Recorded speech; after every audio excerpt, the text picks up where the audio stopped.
Hi, my name is Kaija Pepper, and I'm sitting here in Jill Lhotka's living room in North Vancouver, and we're going to talk about Jill's long and varied career in dance. I thought we would start with your early days, obviously, and when you were about 15, you grew up in England and had some RAD training, I believe, but your real serious training started when you went to the Legat School. Could you tell us about that?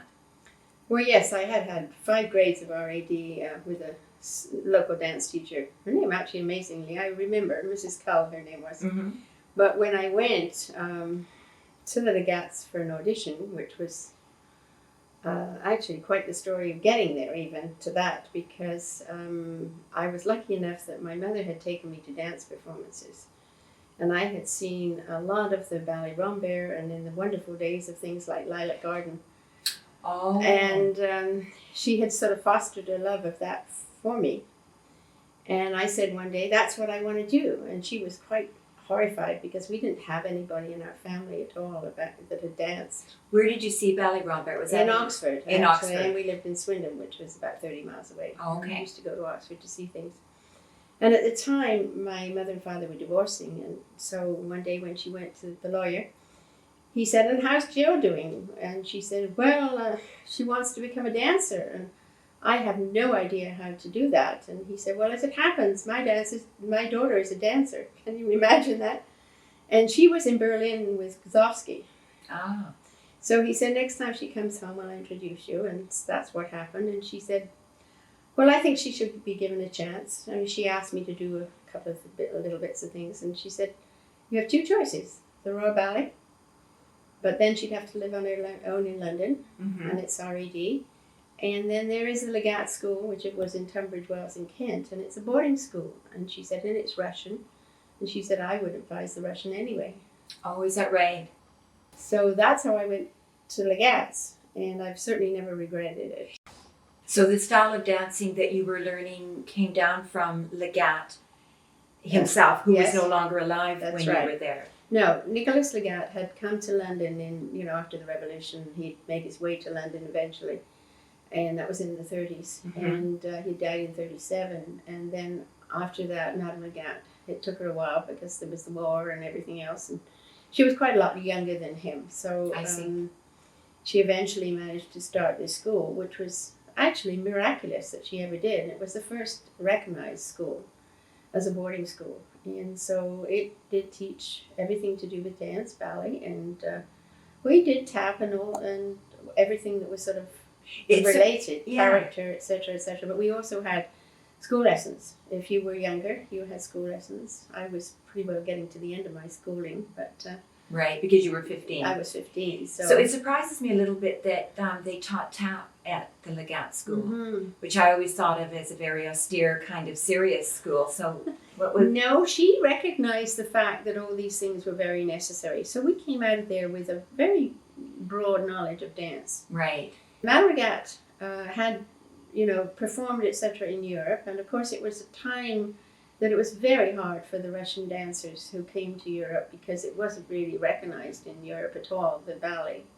And they were performing between, sort of the lions and the acrobats. Oh, you mean there wasn't really a place for them to... No, there wasn't. Yeah. So it had been very hard for her to make a living. And she understood that there was a need for everything that you could ever learn about dance. So we did. We had a very broad knowledge of dance. And I think that was really good. And for me, it turned out really well because over the course of my life, I found everything became useful. Right, it helped you with all the different areas that you moved absolutely, into. And you never know what you're going to do. I mean, later on, many years later, I had students who said, "I don't want to learn point work because I'll never use point." Well, this is silly. I'm going to be a modern dancer, but you never know what you're going to use. And so I think it was really beneficial. Who taught the ballet classes? She did. Mm-hmm. And but she really taught all the ballet classes at that time. And what could you say about the technique that you learned? How was it different from the RAD that you'd been studying up to that point? Oh my goodness.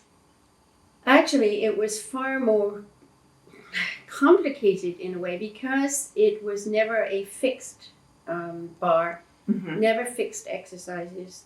The whole Legat system is on changing everything and even changing rhythms so that you could adapt to rhythms. Even within the same exercise, it wouldn't necessarily be the same rhythm. So day by day, it was always different. Always different. Right. And so I would say that, for one thing, you were very adaptable to anything. And what any choreographer in the future ever threw at you, you could do. Plus, certainly they jumped much better. They had a much different knowledge of how to use the floor. Right. And a palmon and all that was, it was different than the RAD. But I think the adaptability was really very important. Was it the thing that you came away Well, I certainly came away with that. And Madame Legat used to play for her own classes. with? Oh, really? She played the piano. Oh. And Nicholas Legat always played for his own classes too. I don't know whether you know that, but No. he did. He would play violin and other instruments even. Really, the violin? Yes, he was a very multi-able person. But she was, to a degree. Now, she didn't play wonderfully piano. She wasn't a pianist per se. But she used to play what was really inspiring for dance. I mean, she'd give you that lift to jump and things like that, which was just marvelous.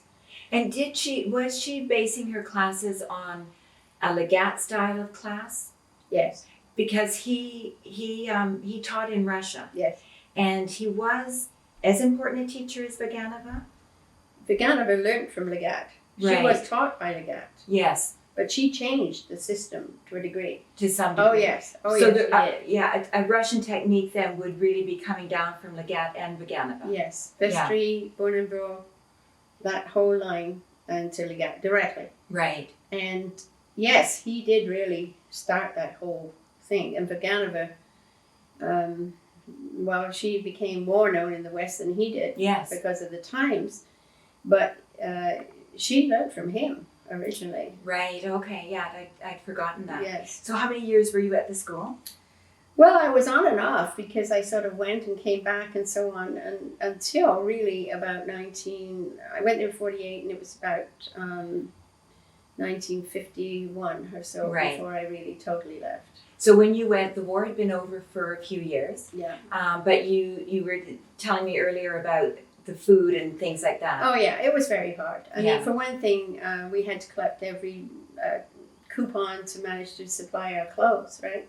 Oh. Yeah, we wore a uniform that was exactly like the Kirov school. With the little coats Yes, and with is a that little right? shawl, yeah, a little cape and everything. Yes, we had sleeves that buttoned on. Oh. So when it got hotter, we could take them off, and we had skirts and everything. And you wore that every day? Yeah, every day. In- we wore a uniform. So in ballet class, what did you wear? We wore little tunics. We had little skirts, What color? black. Little- It was all black.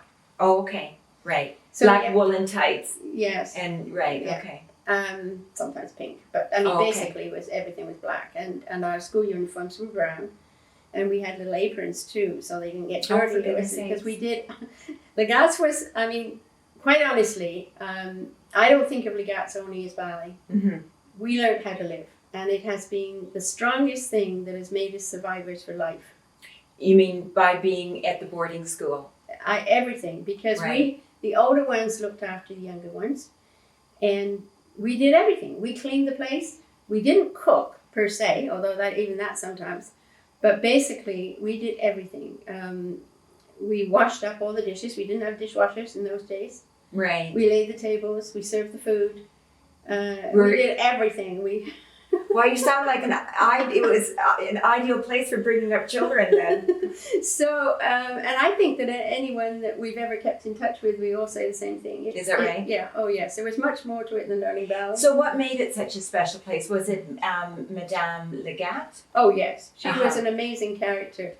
And she was very human. Right. I mean, she really was very human. I don't think I'm telling tales out of, but she had a very close friend, should we put it that way, in Sir Paul Dukes. Well, she was a gone. widow. Yeah, Yeah. she was a widow. And Sir Paul Dukes was a fascinating man. He'd actually even partnered her at times. There are some pictures of him in the. So he was a dancer. No. No. He was really not a dancer. What was his role at the school? Well, he would come to see her, and he was a spy. I mean, that's Oh, I known. see. Oh, He I had see. lived in Russia, and Uh-huh. he spoke Russian, And he'd mixed with that whole society. And if you know anything about the Russian background, you know, there was a lot of that kind of thing. A lot of the dancers were involved with really high up people and Right. spies and so on. And he is a spy. I have 2 of his books written as a spy. I see. And he was very well known. He was Sir Paul Hughes, by English. He was English, right? And his brother married Mary Romber. Oh, So okay. this is really an interesting point.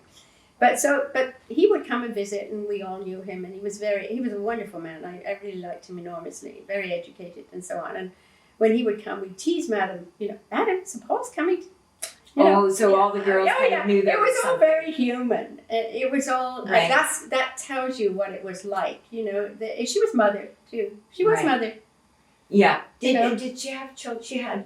Oh yeah, she Yes. had children. Yes. Right. Okay. Yes. So it was like that kind of friendly atmosphere. Yeah, remember that was human, but she Oh, was well, also. see, now we're going to hear all the good stories about how tough she was. She was tough. Of course, she was tough. And actually, quite honestly, we were tough too, because otherwise we would have never got anywhere. You don't get any good. No. Yeah. So but it's funny because mostly the people that were in it, they respect that now. Some of them have gone into some other form of art, maybe, but they've gone into something. Yeah. Like Barbara Barsky, she's. Well, there are some people that will start complaining about how hard ballet is. But the way I look on it is that you should just leave it. Like, it's not for everyone. Like I'm No. saying, for my daughter, I could see that the repetition was not going to be for her. No.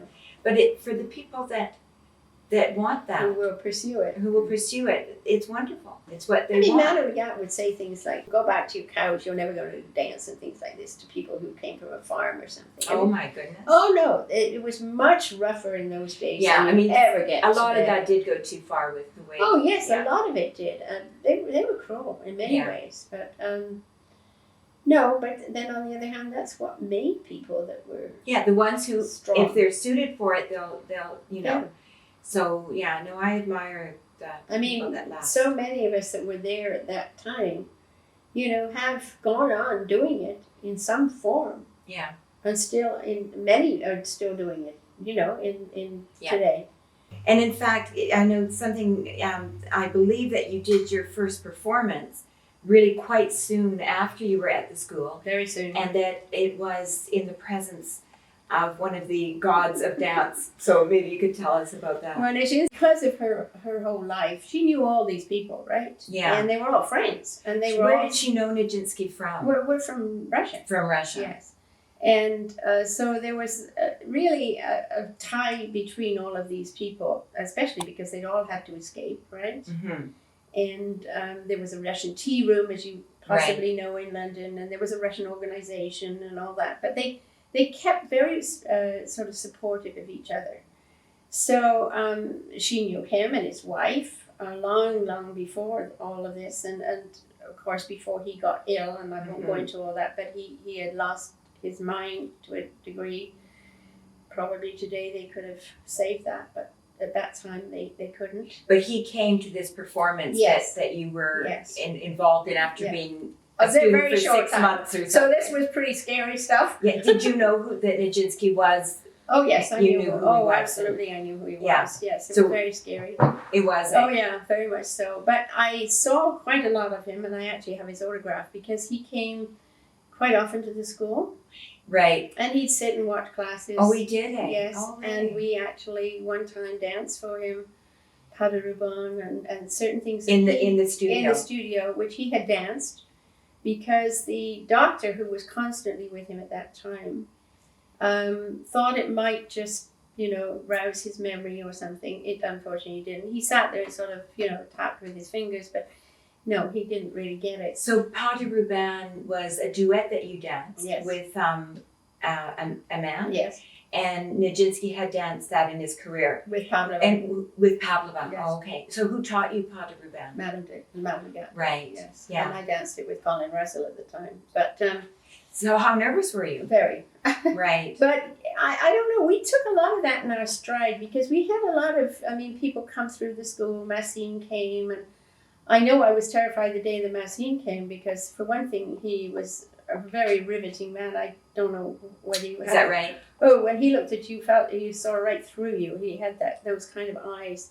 And what was he doing at the school? Oh, he just came to see Madame Legat, and of course he Right. came to class. And as it happened, he said to Madame, "Give that girl something to do," and it was me. And I just went, by myself, sort of thing. So. And again, did you know who Massine was Oh, at absolutely. that time? So yeah. how did you know who? Well, we learned piano from Madame Legat's brother, who had been a piano teacher and a pianist in Russia. So I mean, he had piano students too. Excellent. And so we learned piano. I mean, we didn't have a lot of time to practice if we were really doing ballet, but we had some knowledge of that.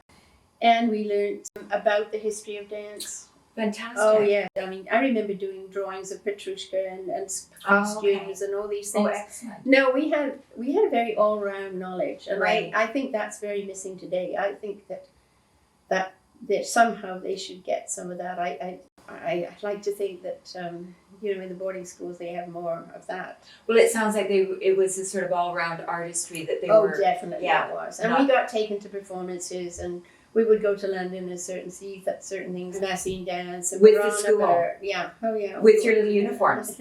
Well, no, I don't think I ever went to London with my uniform on. Okay. But, I mean, we got to do things. I mean, Yeah. I remember going to St. Paul's house with Madame Legat. She'd take one or two of us even. I mean, it was just not always an outing with school. It was just... Now, was it at the Legat school that you made the connections to Anna Roya Yeah. and Oscar? She came from what was then Yugoslavia, now Croatia. And she came through Split. I don't honestly know how she ever got to know about Nicholas Legat. That's a piece I don't really know. But she managed to get herself to London, and she came from a very poor family. I later got to know her family and everything. And she studied with Nicholas Legat in London. And at that time, Madame Legat was touring in Europe and so on quite a bit. I would say that he passed most to her. They actually at one point lived in the same house, which was just down the road in College Gardens, where I later also managed to stay. And I know from the people that owned that house, that they would sit for hours and they would discuss just bat montages and see how many Is that right? variations they could make of it and all kinds of things. So she literally lived dance with him, right? Anna Roya Yes. and No, not Oscar at that time, just her. right. Oscar had been in Germany dancing. He was a fabulous character dancer too, and a dramatic dancer.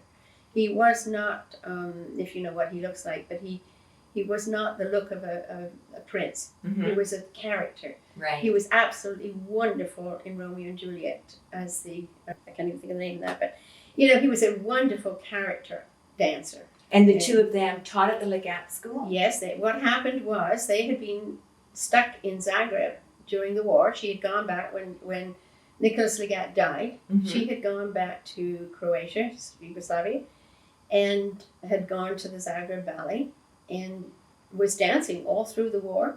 Ah. Unfortunately, there isn't one piece of film of her, and she was an absolutely fabulous dancer, and her best years were during the war. Right. So you took classes from her at the school? What happened was that as soon as it was possible for them to leave Yugoslavia, they came back to England and they came to visit Madame Legat. And they came to the school. And they stayed, I don't remember how long the first time, but they just came. And so at that time I met her and her husband, and he gave character classes and she gave some ballet classes, and that's how I got to know them. And actually I was quite a sickly person, and they thought I actually had TB, but I didn't have TB as it happened, but I was frail and sickly, and Is that right? I didn't have a lot of constitution.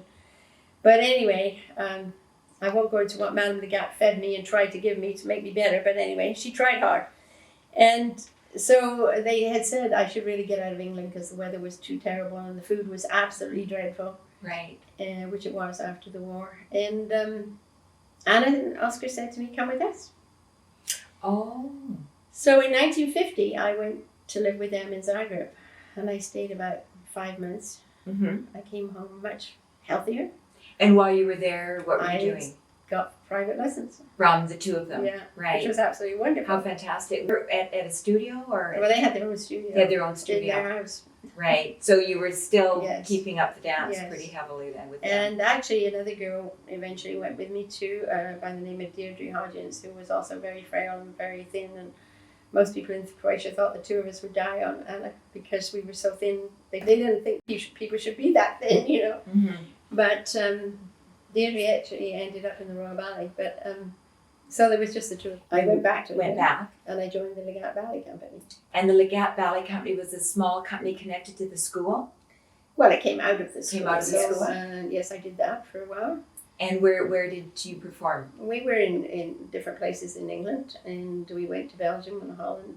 Right. And what were you dancing? Things like Coppelia, Polish Wedding. I can't remember exactly, but those two I remember particularly. Right, okay. And Polish Wedding was choreography by? Czaplinski, who came from Poland originally. Oh, okay, right. It was an Anglo-Polish company in England at that time. I see. And I think he had been with them too. Very nice man. Very nice man. Oh, we did Sophie too. Oh, okay. Any particular things that you remember dancing, or?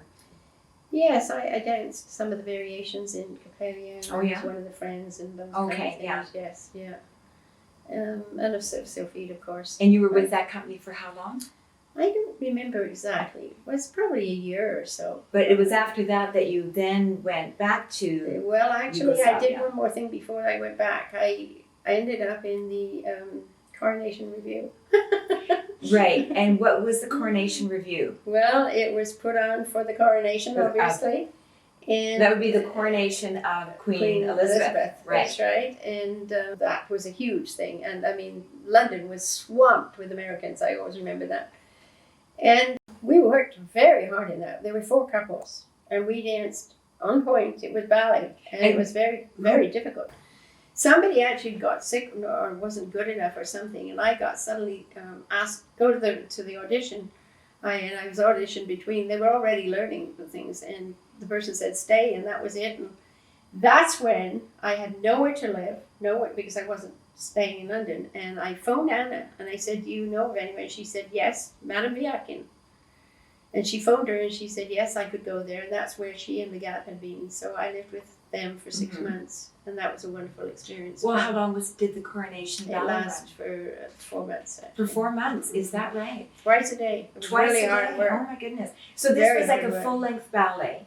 No, we had 8 numbers in the show. So it was a full-length show of Oh, which the yes. ballet was one part. Yes. Oh, okay. Yes. And it was in Very the West hard End, work. London's Oh West yes, End? it was on Great Soho there, you know. Like, One of the big theaters. oh yes, Right. absolutely. 'Cause I know that a lot of ballets were made in honor of the coronation Yeah. in Canada. Yeah. So I can imagine in England it was pretty... Yeah, and it was very difficult choreography, if I may say. I mean, we Mhm. were doing lots of things on point, and in black light for one thing. One number, which was the first time black light was ever used, and it was hard work because we had changes of costumes for every single number, and we had 8 flights of stairs to go up. There was no elevator. Life at the dancers. 8 flights of stairs Yes. to go up from where to where? From the dressing room to the stage. Yeah. Good heavens. Yeah, I mean, we certainly worked hard. So in some respects, when it closed and the notice went on the board, I said, because it was exhausting. You couldn't do anything else but do the show. Yeah. We had one show at 6 and one at 9, and we finished at midnight, and then it would take you till 2 or 3 in the morning to get home because the traffic was unbelievable. And were So you in a celebratory mood over the coronation No. as well? Not really. I mean, yes, eventually we were excited, but I mean, we weren't part of it in that sense. Right. We eventually watched it on TV. But yeah. Then Anna and Oscar asked me, they had been appointed to the Split. Split is on the coast of Yugoslavia, if you know, to that theatre, and as directors and choreographers, etc. And they asked me if I would like to go, and I said, certainly I would love to go back. So I did, and I lived with them and was a member of the company and did whatever ballets and also whatever danced in operas. So, Now, how big was this company? well, not huge. It's a smaller theatre, but it's a state-owned run theatre. It's a theatre, beautiful theatre Well with appointed. boxes. Oh yes, and dressers and all the things that we didn't have. So you were well looked after. Oh, very It was- well looked yeah. after, very much so. And life living with them, we had this fabulous place on the sea, on the coast. She had some pull because her brother became the head of Dalmatia. and he had been in partisans with Tito, and he ended up after the war of being, very much in a position, and he certainly helped her. She also had a very good position, and she was well respected, right? Very well respected. Right. She and my ex-husband had won awards for Romeo and Juliet from Tito and things Right. like this. So Yeah, you met I Nanette met Lhotka. Nanette, yes. So until that time, you were Jill Morse. Yes. And then you met That's Nanette, correct. got married. And then Yes. I became Jill Lhotka. Right. But when we got married, there were too many Lhotkas in the theatre world. Ah. And so consequently, I decided to go. I didn't want to keep Morse. And so I kept my first name was Alice. And my second name was Jill. So I reversed them. Ah. And I made Alice my surname. And you spelled it ALIS because the Yugoslavs would never have managed to pronounce it if I left it ALIC. Right. Oh, is that right? No. So it was from the Yugoslavian days at the Jill Alice. That's right. Because there wouldn't be too many Lhotkas in a Canadian company. No. Or a Canadian. No, Yeah. no, there wasn't. In fact, I think there's only one other Lhotkas in Canada even today. Oh, is that There's right? not a lot, no. Oh, okay. Except for my two sons now, but Right. basically we're the only family. What did you dance in this Yugoslavian company? Oh, everything you could think of. Classical ballet. Well, we did Devil in the Village, which actually, that was how it came that then I didn't know him, but eventually my husband came to partner Anna. She danced in it, Anna Roya. She danced in the production of Devil in the Village. Back in In England. Split. No, Oh, in Split. She had danced this with Nenad in Zagreb. They had been partners in Zagreb. Oh, I see. And the music was Nenad's father's music, Ah. Fran Lhotka, who actually is a very well-known composer in Yugoslavia. And who choreographed it? The original choreographers were Pierre and Pina Mlaka from Munich, Oh, Germany. okay. And it was done in 1933 in Zurich in Switzerland Oh, the I first see. time. And that was before my husband was old enough to dance in it. Oh. But eventually he did dance in it, and with Anna, they were the first very known couple to dance it in Zagreb. Wonderful for him dancing to his father's music. Absolutely That's marvelous. great. I mean, his father never thought of that happening. Yeah. So then when they were going to do it in Split, they really didn't have a male that was suitable to do it, so they asked him if he would come as a guest star. Oh, I see. And during that time, he stayed at the house where we were. That's how I met him. Okay. Right. And then very shortly after, you went to Zagreb. That's right. So And when I married him, then I moved to Zagreb Company. I see. And And it was the same kind of thing, a state theater? oh, yeah, well wonderful. appointed. It's a wonderful theatre. It's over 100 years old now. And what is the actual name of the company? It's Zagreb State Theatre. Zagreb State Theatre. Yeah, Okay. yes. Yeah. Yeah, it's a well-known company. It has a very good history, Mm-hmm. and they did big ballets and big operas, and actually while we were there, I was extraordinarily lucky because that year we went to London, England with the company. Oh, great. Something that I don't know how you would ever do today because we had our own train, if you can imagine. Well, how big was the company? We took nearly 300 people. Kidding. Yes. How many dancers? Oh, it was a large company. I don't know, 50 maybe. Is that Oh right? yeah, it was a large company. It had a complete opera, complete ballet, drama, and we didn't take the drama company, but and symphony orchestra. And so when you went, it was just the ballet? No, we took the opera too, The ballet, the opera, and the musicians. and the musicians. How And fantastic. when they performed, they always had a full symphony orchestra. What was going on with the language? How were you coping? Oh, I actually, by the time I met my husband, I was speaking Croatian pretty Oh, well. okay, I mean, not perfectly, but pretty well. He didn't know English, Okay. Yeah. so we were conversing in Croatian. Right. So the whole lot of you went over to London. I was the only foreigner. Oh. I was the only one that wasn't Croatian. Right. And we took the whole opera, the whole ballet, and we did Romeo and Juliet. Mm-hmm. We were the first to do Romeo and Juliet in the West. That Is was that the right? first performance. Is that right? So my husband was actually the first Romeo. Oh, he was Romeo, was Yes, he? And who yes. was dancing Juliet? That time it was Sonia Castle. Okay.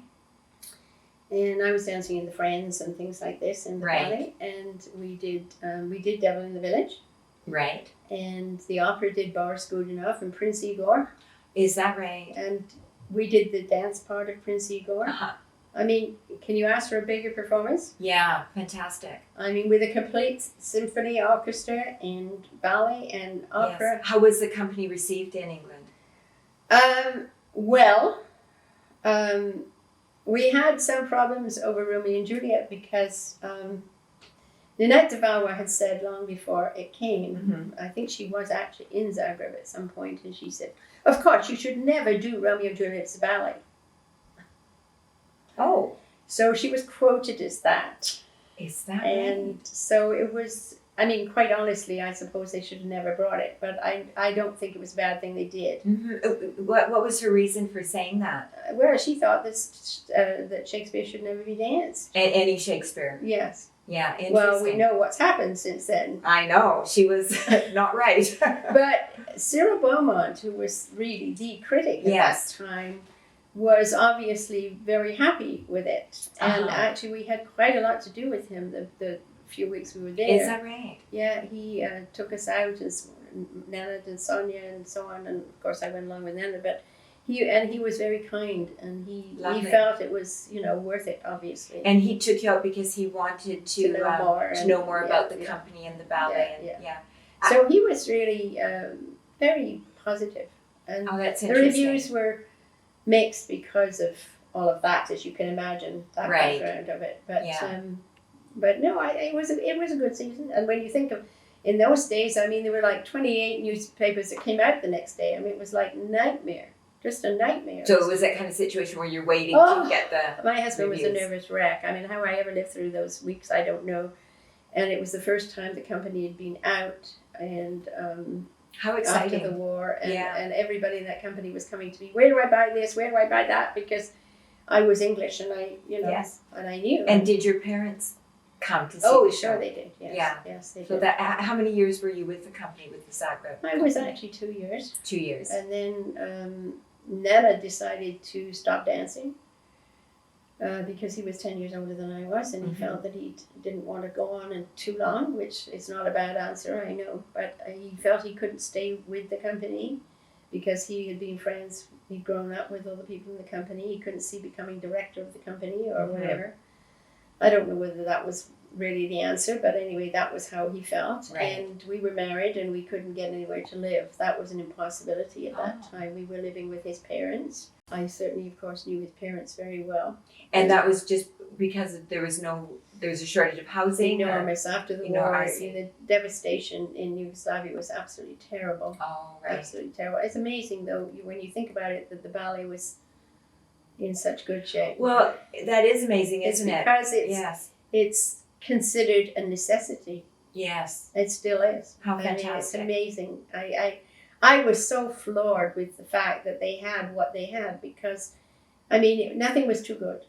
Is that right? No. I mean, you didn't like that costume, then throw it out, even though there was such shortage of things, It was amazing. And they would do wonderful things out of nothing, I mean, people went to the opera fully dressed up. I mean, it was just staggering to me.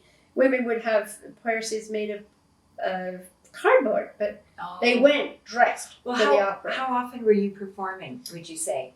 Well, 2 or 3 times a week, because it was mixture, of course. Like 2 or 3 times a week during the season? Yes, the season is like from September to June. September to June, and 2 or 3. See, that's a lot of performances in one place. Yes. That's fantastic. Yeah, all through the year. Especially considering the post-war economy. But people go to the theatre there. How wonderful. I actually went back this last year, and unfortunately it wasn't the season for them, but there was a festival going on, and I wanted my friend who I was with to see inside the theatre, and I said, well, we're going, whatever it is. And we saw a Lithuanian company do Romeo and Juliet, but a modern version. Oh, really? And it was in Lithuanian, and they still had a house. Now, can you imagine it? That we would even bother to go. No, that's right. Yeah, how wonderful. No, so I mean. But after 2 years, then, because of Nana's desire to stop dancing, where did you? My mother knew that we started looking where could we go, and she amazingly saw an ad for the Royal Winnipeg Ballet. And she kept on taking the ballet magazines after I left, and she saw this and sent it to us, and we sent an application in and said, well, this is bizarre. Who advertises for a dancer and a ballet master? So that's what they were looking for, was a ballet master and dancers. And we answered it, and we didn't hear for months, and suddenly came a telegram. And then everything was very difficult because there was no immigration from what was then Yugoslavia. Mm-hmm. And you had to have lived in Europe for 2 years. Oh. And actually it was Lady Tupper. I don't know whether you how much Madge Tupper. That's right, you're doing from Winnipeg. Yes, and she was the one that really knew culturally about the differences between RAD and Russian and all this. Right. She felt they needed some injections of some different things. Oh, is that right? She was the one. So she wanted Jill Lhotka to come over as ballet master. That's right. Because she felt his background would be. That's right. Right. So she actually went to Lester Pearson to get us in. For goodness sake. And so we did get to come. What a hero. Yes. She is. Oh, she is. Done that. She was an amazing woman. So she got you over there. She got us there. Wow. And we had to live out the 2 years that we were meant to live out in Europe when we got to Winnipeg. So we actually didn't get immigrancy for 7 years. But you were able to work and. And we had to keep applying every 6 months. Oh my goodness. And every time I went down to the immigration office to renew it, they would bring out the file, and they had every photograph of us in the paper, me in a tutu and all these things. Really? I couldn't believe they spent their time cutting out all this stuff. Goodness. They really knew what we were doing. It was quite amazing. But anyway, when we got to Winnipeg, Lady Tupper really adopted us. Mm-hmm. She was quite wonderful to us, and she invited us at Christmas and all those things. She was really wonderful. So to us. what year was it that you were there then with the RWB? 55, 56. So Betty Farrelly was artistic director at that time? Yes. Gwyneth Lloyd was just about leaving. Right. Was she there when you arrived? She was there when we got there. Mm-hmm. In fact, because they helped us to try and find somewhere to live. We came with $20. It sounds pretty bizarre, doesn't it? Even in those days, we only had $20 and that was it. And they put us in the Marlborough Hotel, and after a day we said, we can't stay here, we don't have the money unless you want to forward some of our salary, which was nil anyway, very, very little. And so they said, okay, we'll try and find you somewhere to live. And actually the two of them, Betty Farrelly and Gwyneth Lloyd, went around with us and tried to find us somewhere to live. Is that right? And we ended up in a basement suite of Sheila Killow. Sheila had been in the ballet company. And Mm-hmm. it was very small, but it was okay for the time. Right. And so that's how we started out. So you were with them for about a year. What stands out for you in that year being with? Well, because of our success with Devil in the Village in London, they approached my husband and said, could we do that? Had they read reviews didn't about know it? what we had given them the reviews. You'd given them, when right. we applied. Oh, excellent. And so he said, well, it's a full-length ballet. And they said, well, we don't do full-length ballets. Can you cut it? So actually, he wasn't very keen to do that, but he did do it. Oh. He made a shorter version of it. Right. So the first year we did do that. Right. And were you dancing in that? I actually danced the lead in it because it was a very different kind of thing for them to learn. Mm-hmm. Different style, you mean? Very different style. In what way? It combined ballet, modern, and ethnic.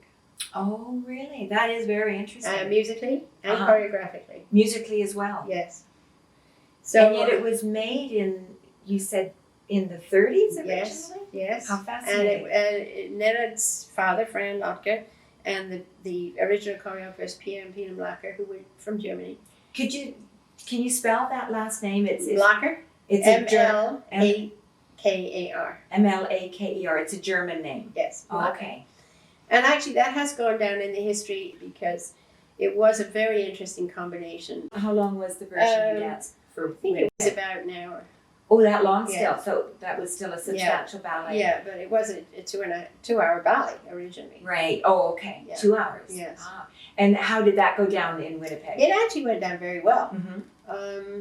They never did it again, which I personally think was a miss for them, but I'm not in charge of repertoire. And of course, with what happened afterwards, you can probably understand why it didn't get done. because of you and Nanette leaving the company We shortly. left the company. Ruth Anna Boris and her husband came as guest artists, and the following year became, I believe she was artistic director. Short-lived artistic director. I don't know really what her position was, because Betty Farrelly was still there. I see. I'm not really quite sure how that worked, but she virtually took over the company, and so they didn't do any of the ballets mostly that had been done before. Right. Okay. And anything else? Did you dance while you were in Winnipeg? Oh yes, I did other things. I did ballets that Gwyneth Lloyd had done and so on. What was it like? I never hear too much about Gwyneth Lloyd's ballets, so. Well, the one I did was very Greek sort of thing with their feet. Oh, was it? Which was very strange for me, to be honest. Mm-hmm. But they did a revival of it. They redid it in the more recent years.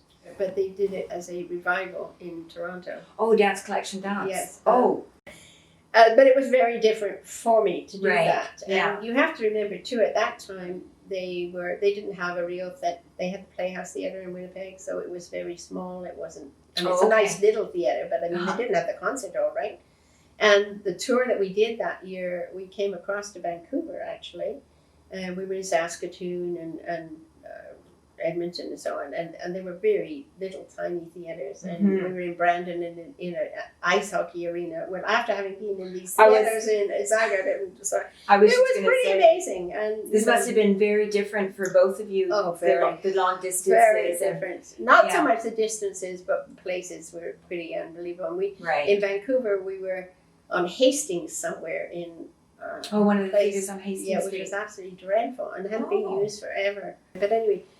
The dirt, just when they hung sets and stuff, the dirt clouded down, and it was really quite unbelievable. So this must have felt pretty different. It was very different, yeah. So once you both did leave the Winnipeg Ballet, is that when you started the ballet school? Yes. And that was at about the same time, or the school at least was part of the founding of the Contemporary Dancers. Yes, no, we had been operating as a school for, I'm not quite sure what date they say that Contemporary Dancers started, but it was for 7 years. It was in our building. It was part of our operation. So first then you left the company and you and Nanette needed to do something else. So you started a school and you taught, two of you were teaching? Yes, we were both teaching, and eventually we hired Rachel Brown. Oh, so you and Nanette were teaching ballet, yes. Presumably. And you hired Rachel Brown to teach. She was teaching ballet as well. Yes, exactly. Okay. And gradually, because she wanted to do more, and she sort of said, "Can I use your studio?" And eventually, she used the studio and the senior dancers and myself, and even Nella, because she didn't have men, and so I see. The first little while, he even did certain things with her.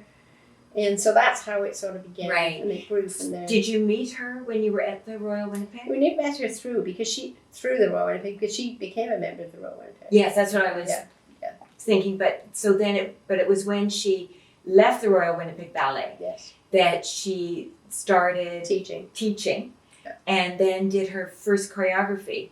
And I think that you and Nanette were both in it. Yes, we were, absolutely. That was the first things that she ever did, and then she did this piece that was about the North and so on, and yes, I danced in that too. So what was it like? What was it like? You know, I mean, Rachel Brown had not created choreography before, or contemporary choreography, and then she's moving into this. But she had a background of that, right? She did have a background of studying in that. But this must have been a big thing for her. I mean, she was a ballerina at the Royal Winnipeg Ballet.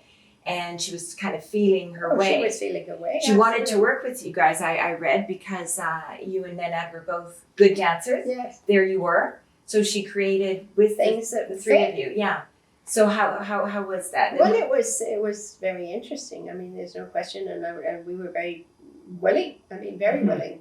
We were certainly open to any ideas. Right. So that was not an issue. Well, what was your studio like? How big was it? It was a reasonable size. It was terribly difficult to find studio space, but it was a reasonable size. Yes. Right.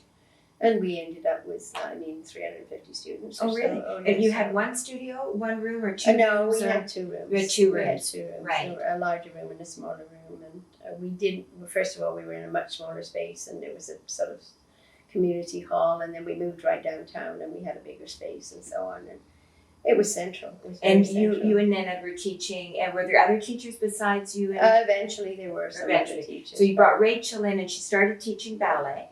Then she started creating choreography with the 3 of you. So how did this turn into I don't know. contemporary It just dancers? grew. I mean, how does anything start? You know. Mm-hmm. And then it was a little performance at the university, and then there was a little point here and there, and we did some school performances, amazingly, and things like that. It just sort of, as Topsy grew, you know. Right. Yes. Okay. What can you remember about those first performances? Well, they were sometimes. I mean, school performances. They didn't know what the devil to make of it. Is that right? Yeah, that was a little rough to say the least. But by and large, I mean, people were quite accepting. And as you know, Rachel was a very determined lady. Mm-hmm. And gradually she got people to back her. And she literally dragged some people.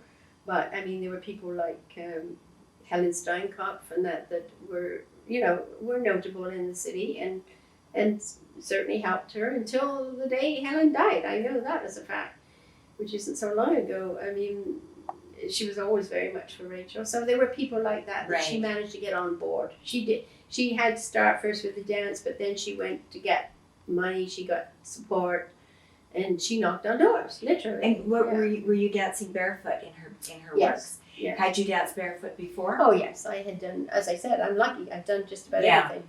Even barefoot work. Yes. Where had you done that? Well, I did some at Legat's too. I mean, Is that right? amazingly, it wasn't that kind of contemporary, but Yes. we had done. We had really done a bit of everything. That is surprising. I mean, I know you said you did everything, but I wouldn't have thought Yeah, we even did necessarily. what at that time would have been bizarre now, but we even did some really quite modern movements and stuff with point shoes on too. Is that right? Yeah. Oh yeah. I mean, she was Do very. you open. remember who you were working with when you were doing those things? Madame Legat.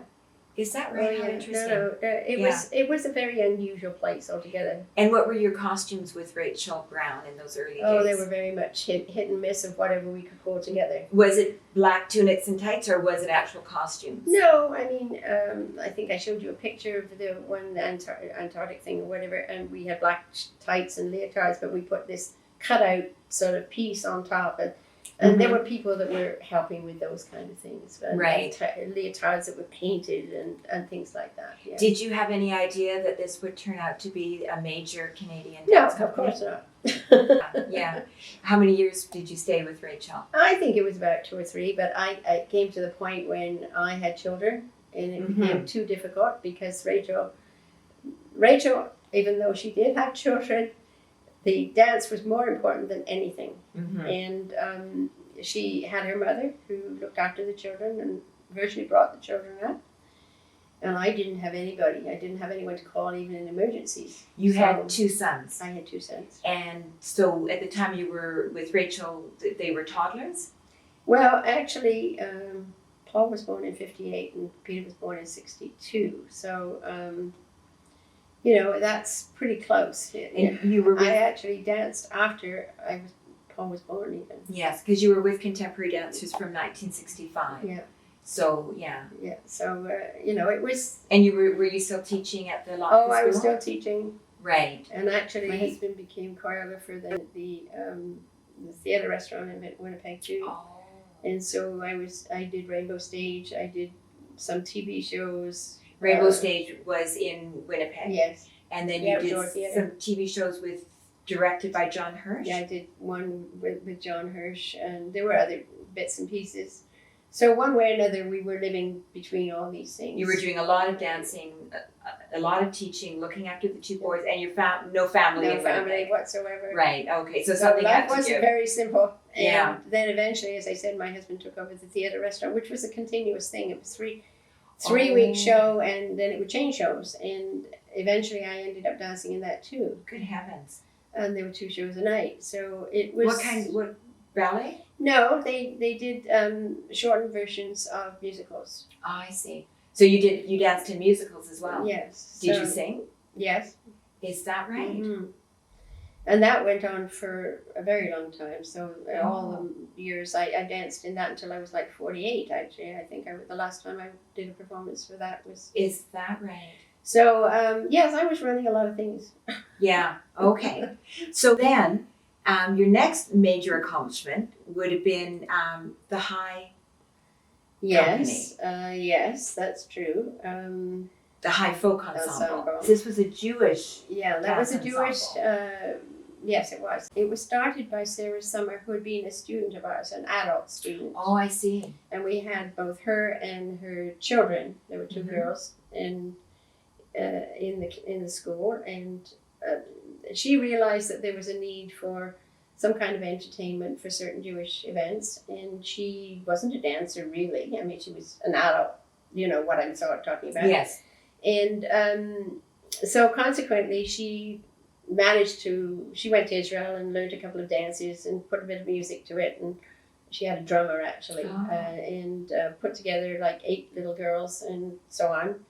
So and actually, amazingly, in '62, they were the only Jewish group in the country, and when the Queen came Oh my goodness. in Ottawa, they actually got invited to go and dance because there was no other Jewish representative. They wanted it. Right. And they wanted that. Well, unfortunately, she got cancer, Mhm. and she died in '69. And they had sort of gone on with this 8 little dancers, and they'd done several of them were students of ours. Mhm. And they had done little performances, and we'd even helped her to a degree, sort of stage things. Right. And so there was quite a connection between us. But when she died, the girls wanted to go on, and they tried to go on, and they found it very difficult to do that, to rehearse and whatever. So they asked us if we would help them. And so that sort of grew. Us being you and Nanette, Nanette. yes. So the two of you moved over there too. Yeah, we were Right. doing everything else As well. You still had the school. Oh, we still had everything else as Right. well, the theater and everything else. But But High is still existing. I exist, and I was actually there for 20 years. Nanette left at some point. Nanette and I parted company as a pair. Uh-huh. And so there were certain things that happened during that time. That he left Winnipeg. He actually came back, but in the meantime, I had gone on with it. I was actually there 20 years. 20 years. And the company, when you left, I believe, had many more dancers than 8. It developed into 50 50 dancers. No, not all dancers. 50 singers, dancers, and musicians. Uh-huh. And it was a full production show. Is that right? Mm-hmm. Now, Jill, do you have any Jewish heritage? No. Okay. And this was also your first experience as an artistic director, and you started choreographing Yes, as well. I did. So you just took it all on because they needed you. That's right. Yeah. Okay. It's amazing how you get into these things. Yes. Mind you, I had a vision of making it that way. Uh-huh. I am a little crazy on some of these things about, developing things. And I did have a vision of doing that.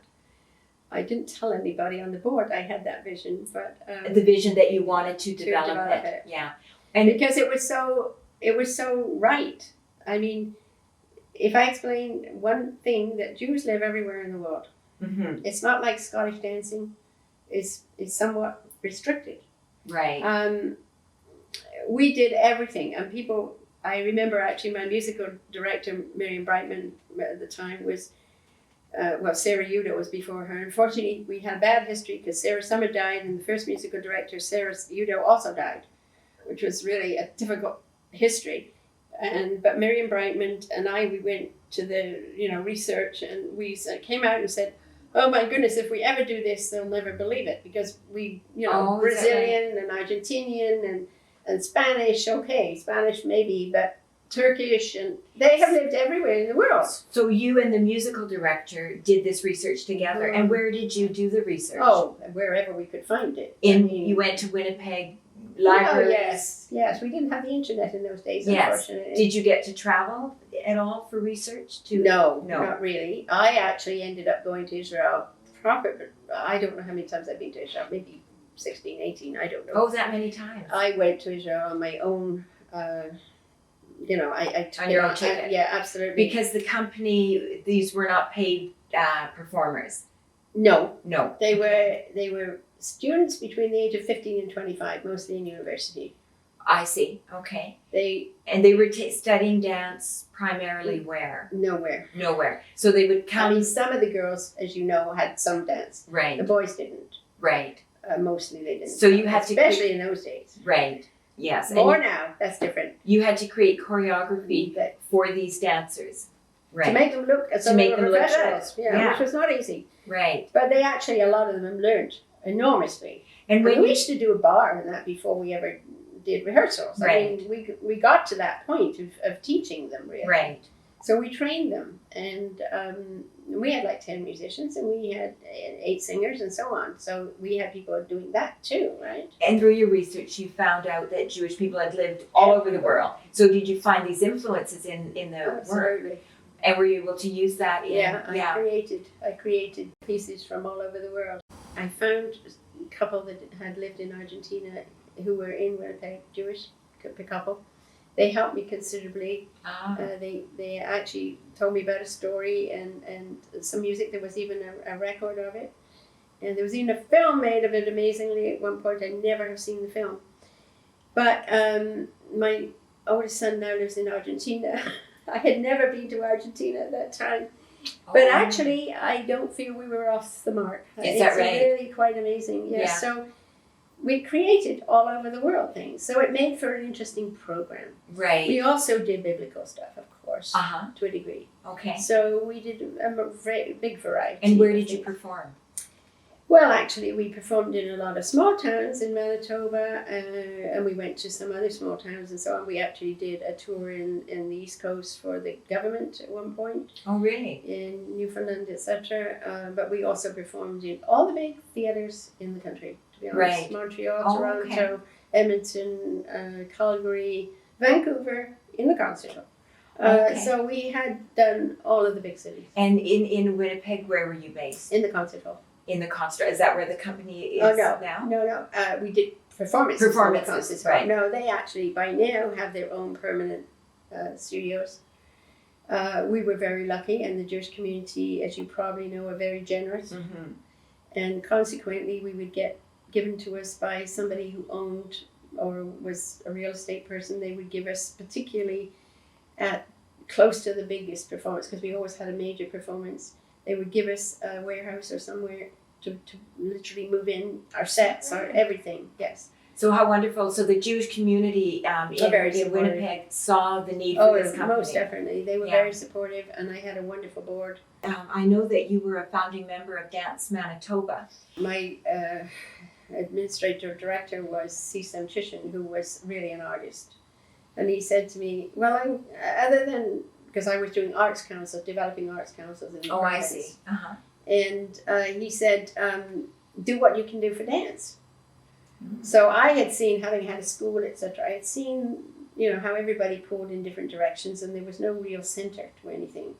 And anybody that was not in the Royal Winnipeg or contemporary dancers by that time were really struggling on their own. They didn't get Right. noticed, because with 2 major companies, it's very difficult. I see. So I called the sort of heads of all these different areas and proposed to them that we made an association of dance. And I said every kind of dance. You can't be specific. Right. Well, I'd never forget the first meeting, because everybody was saying, well,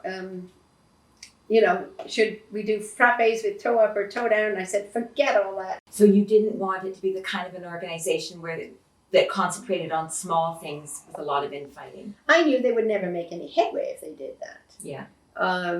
For one thing, they probably would get funding if we could pull something together, whereas as individual schools and so on, they got nothing, right? They had nobody to represent them, really. Yeah, you wanted the bigger picture. there. And so I managed to pull together some pretty influential people within the dance community, right? In all forms. Uh-huh. And eventually... Throughout the province.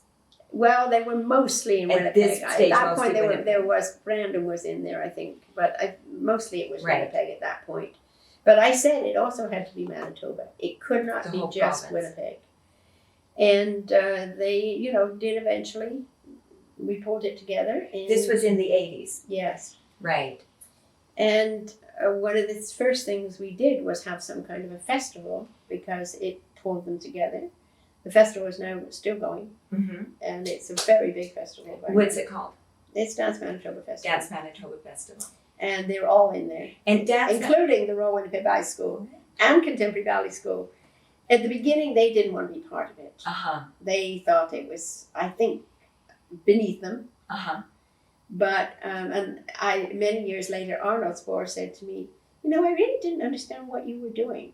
So there you go. Right. Yes, because Dance Manitoba is still going. Yes. And it's an important organization in the Canadian landscape as a service organization. I think it is. Yes, I think it is. And I think what it has done, and what really was the aim too, was to improve the general standard altogether.